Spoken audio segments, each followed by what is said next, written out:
Hello guys. तो आज की स्टोरी एक ऐसे इंसान की है जो बिल्कुल आपके जैसे था, जिसे हॉरर स्टोरी सुनना बहुत पसंद था। तो गाइस, स्टोरी स्टार्ट करने से पहले मैं आप लोगों को एक संवैधानिक चेतावनी देना चाहूँगा। इस कहानी के सभी पात्र वास्तविक हैं और इसका किसी भी व्यक्ति, वस्तु, स्थान से कोई भी संबंध हो सकता है। तो अगर आप इस स्टोरी को सुन रहे हैं तो अपने रिस्क पे सुनिएगा। अमन को भूत प्रेतों की कहानियाँ पढ़ना बहुत पसंद था और वो कभी कभी उस कहानियों से रिलेटेड जो भी गांव या शहर की बात कहानी में की गई होती है वहाँ पे घूमने निकल देता था। बस इस बार पुणे की बारी थी। किसी से सुना था कि वहाँ के बॉयज़ हॉस्टल के पास एक पुराना मकान है जो कि चारों तरफ से जंगलों से घिरा हुआ है और वहाँ एक बोर्ड भी लगा हुआ है जिस पर लिखा है beware of dogs and ghosts. Reservation करवा के अमन तुरंत पुणे के लिए निकल देता है। उसका एडवेंचर और एक्साइटमेंट तब दोगुना हो गया जब पुणे पहुंचने वाली ट्रेन रात 8 बजे की जगह तकरीबन 1 बजे तक पहुंची। वो स्टेशन पे उतरा और ऑटो का वेट करने लगा। एक ऑटो रिक्शा की आवाज़ दूर से सुनाई दे रही थी और वो धीरे धीरे आकर ठीक उसके सामने ही रुकी। अमन उसी ऑटो में बैठकर निकल पड़ा और जानबूझकर रात के अंधेरे में उसी बॉयज़ हॉस्टल के पास वाले जंगल से एक चक्कर मार के निकला। लेकिन अमन को कोई भी बोर्ड या कोई भी आदमी उस जगह पे नहीं दिखाई दिया। अमन सीधे वहाँ से होटल चला गया। रिसेप्शन पे चेक इन करते समय कमरे में जब वो लिफ्ट की तरफ जा रहा था, वो रुका और पलटकर रिसेप्शन वाले बंदे से पूछा कि यहाँ पे एक बॉयज़ हॉस्टल था और उसके पास कोई पुराना मकान भी था। मैंने सुना है कि वहाँ पे एक बोर्ड था जिस पे be aware of dogs and ghost लिखा था।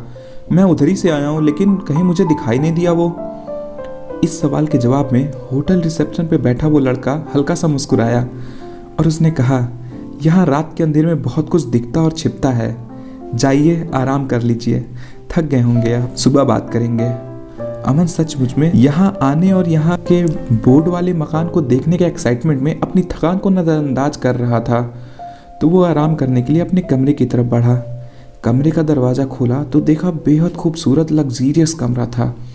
हाथ मुंह धोकर उसने खिड़की खोली तो एक सर्द हवा का झोंका उसके पूरे रूम को ठंडा कर देता है और फिर देखा कि बाहर बहुत तेज हवा चल रही थी।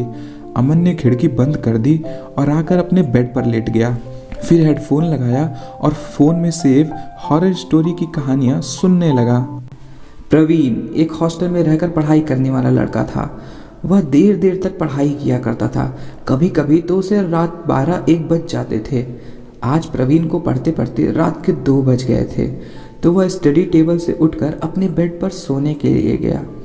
प्रवीण को अभी नींद आए हुए 15 मिनट ही हुए होंगे कि उसका बेड हिलने लगा, मानो कि कोई हॉस्टल का बेड नहीं, एक ट्रेन का बर्थ हो। कहानी सुनते सुनते अमन को अचानक एहसास हुआ कि जैसे कहानी में जो पलंग हिलने की आवाज़ उसके हेडफोन से आ रही थी, बिल्कुल वैसी ही आवाज़ इस वक्त उसके पलंग से भी आ रही है।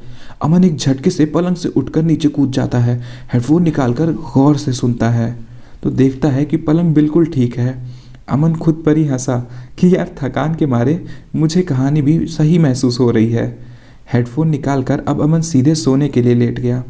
आधी थकान की और आधी नींद में बेहोशी की हालत में अमन ने साफ साफ महसूस किया उसका पलंग बहुत तेज़ी से हिल रहा है और पलंग के बगल में टेबल रखी है, उसके पानी का गिलास हिलते हिलते गिर के टूट गया और अब इस आवाज़ से अमन की नींद पूरी तरह से टूट गई। अमन ने पलट कर देखा तो गिलास वहाँ से वैसे ही रखा हुआ था और पलंग बिल्कुल शांत था।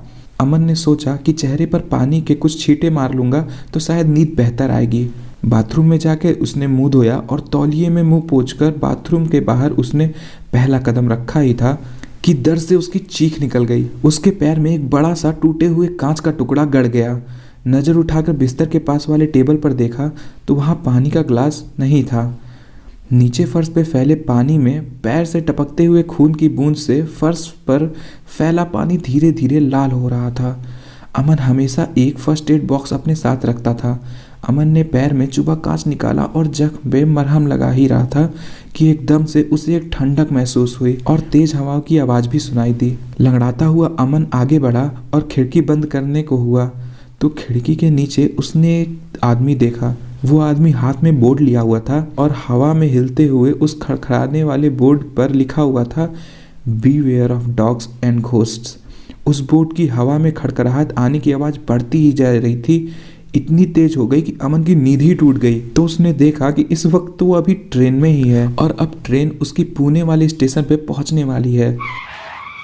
ट्रेन अभी पुणे से बस पहुंची ही होगी। रात के तकरीबन 1:30 बज रहे थे। स्टेशन के बाहर निकला तो एक ऑटो दूर से आकर अमन के पास रुकी। ऑटो को लेकर सीधा अमन होटल की तरफ गया। रिसेप्शन पे खड़े लड़के को देखकर अमन को पहला झटका लगा। वह वही लड़का था जिसको उसने अपने सपने में रिसेप्शन पर देखा था।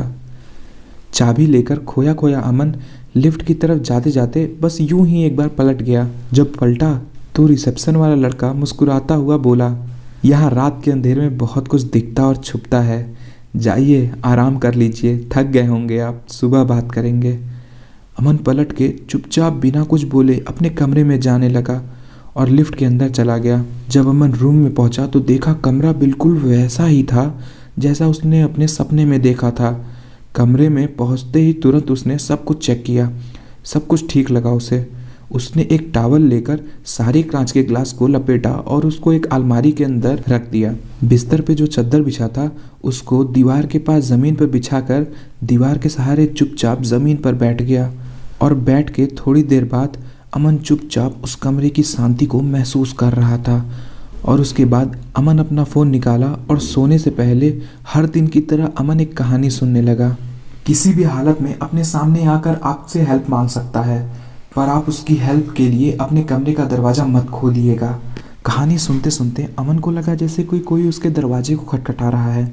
अमन ने तुरंत अपने कान से हेडफोन निकाला। उसे यकीन हो चला था कि यार ये दस्तक ज़रूर उसके दरवाजे पर ही है।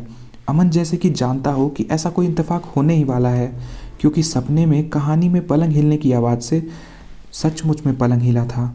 उठकर अमन डरता हुआ दरवाजे के पास आकर बोला, कौन है? उधर से आवाज़ आई, रूम सर्विस सर। अमन की अटकी हुई सांस छूटी और उसने दरवाज़ा खोला तो सामने एक रूम सर्विस वाला लड़का खड़ा था जो कि रूम के लिए पानी वानी लेकर आया था।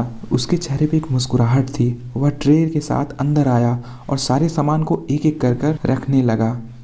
जाने से पहले गुड नाइट बोलकर वह दरवाजे के पास रुक गया और पलटकर मुस्कुराते हुए बोला, सर कुछ भी हो जाए दरवाज़ा नहीं खोलना चाहिए था। उसका इतना कहना ही था कि कमरे का दरवाज़ा ज़ोर से बंद हो गया और उसके साथ ही अलमारी के पलड़े ज़ोर से खुले। कांच के दोनों ग्लास अपने आप ही अलमारी से बाहर गिरे। रिसेप्शन वाला लड़का अपनी जगह पर ही मुस्कुरा रहा था।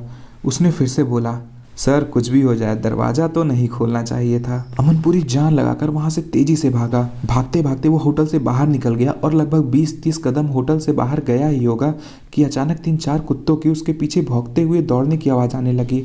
अमन के पास बचने का कोई रास्ता था तो सिर्फ एक, कहीं से कोई उसे मजबूत डंडा या पत्थर उठाकर कुत्तों को भगाए, क्योंकि वो कुत्तों से बहुत देर या बहुत दूर तक नहीं भाग सकता था।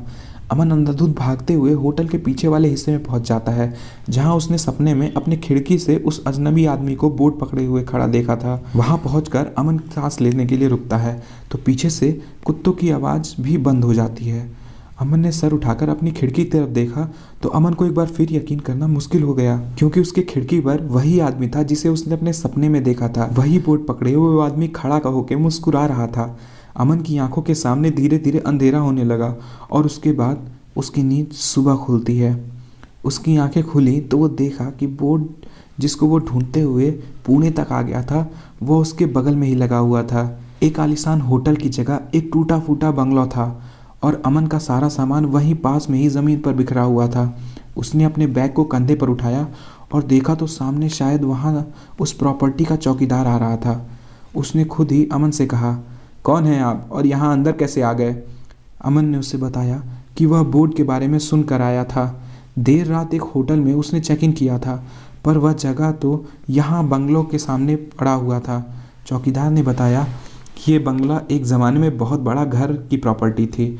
उस घर में सब कुछ ठीक था, लेकिन उनकी फैमिली में एक चाचा थे जो कि आर्मी से रिटायर्ड थे। उनका एक हाथ भी नहीं था और वो हमेशा अपनी कहानियाँ सुनाया करते थे, लेकिन कोई भी उनके पास 5 मिनट से ज़्यादा नहीं बैठना चाहता था। हर कोई उन्हें देखते ही रास्ता बदल देता था। उनकी तबीयत जब बहुत बुरी हो गई और अचानक बिगड़ने लगी तो कोई भी उनका ख्याल नहीं रखा और उनकी अपने बंद कमरे में पानी को तरसते हुए मौत हो गई।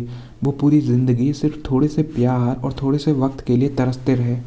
चौकीदार ने आगे बताया कि उनकी मौत के बाद कुछ ही दिनों में इस घर के सारे लोगों की मौत हो गई, कोई वापस नहीं बचा वहाँ पे। अमन ने चौकीदार से उसका नाम पूछा तो उन्होंने कहा, नाम जान के क्या करोगे बेटा, प्यार से चौकीदार ही कहो, मुझे अच्छा लगेगा। उसके इतना कहने के साथ ही अचानक अमन के पीछे से कुत्तों के भौंकने की आवाज़ आने लगी। अमन पलटा तो देखा कि एक भी कुत्ता वहाँ नहीं था और वापस अब चचा की तरफ पलटा तो चाचा भी नहीं थे। इन सब बातों से हैरान परेशान अमन वहाँ से बहुत तेज़ से भागता है और जाके कुछ दूर पे रुकता है। फिर दूर से उस घर को घूरते हुए वो सोचता है, beware of dogs and ghosts. तो गाइस, कहानी कैसी लगी कमेंट में बताइएगा। और यार, अगर आपको भी अपनी कोई कहानी मुझे सेंड करनी है तो आप इंस्टाग्राम पे भेज सकते हैं या फिर आप मुझे ईमेल आईडी पे भेज सकते हैं, जो कि मैं डिस्क्रिप्शन में लिंक डाल दूंगा। तो यार, मिलते हैं नेक्स्ट वीडियो में। आप ऐसे ही हंसते खेलते मुस्कुराते और डरते रहिए।